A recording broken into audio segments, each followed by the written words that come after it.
আমি মগবাজার থেকে বলতেছি। আমার নাম তন্নি। আমরা গতকাল রাতে পরিবারকে একসাথে 4 জন কাজ করতেছিলাম। আমার নাম তন্নি, ওর নাম কেয়া, একজন ছিল তানিশা, আর ছিল সাথী। তো সাথী থাকাকালীন এক প্রকারে ওখানে কাজ করার সময় এক লোকের সাথে যখন উনি টাকা না দিচ্ছিল, এক প্রকার হাতাহাতি হয়।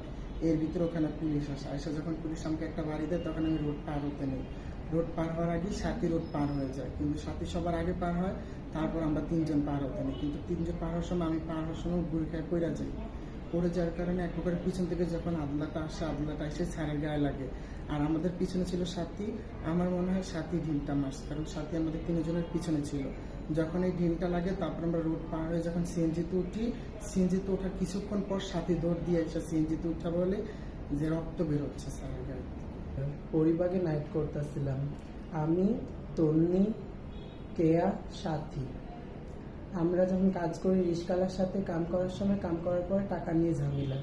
তারপরে সময় সারেরা এসে, পুলিশেরা এসে পরে আমরা 3 জনকে বাড়ি মারছে।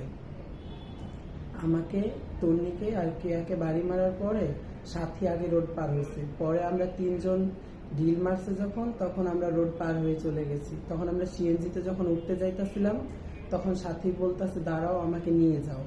তখন তাকে নিয়েছি, তখন যে সিএনজির ভিতরে ঢুকে বলে সারের মাথা দিয়ে রক্ত বের হচ্ছে, কে যেন ঢিল মারছে। তো এটা সাথী ঢিল মারছে, তার জন্য আমরাকে এসে বলেছে। রিক্সাওয়ালার লোকে কাজ করতেছি, রিক্সাওয়ালার টাকা না দিতে চলে যাইতে ধরছে। পরে বাকি 3 জন হেঁকে ধরতে লইছে।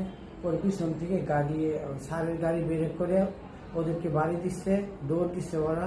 পরবর্তীতে আমাকে বাড়ি দিচ্ছে, আমি দৌড় দিয়ে পড়ে যায়। পরে আমাদের লোক স্যারকে ইট দিয়ে ঢেল মারছে।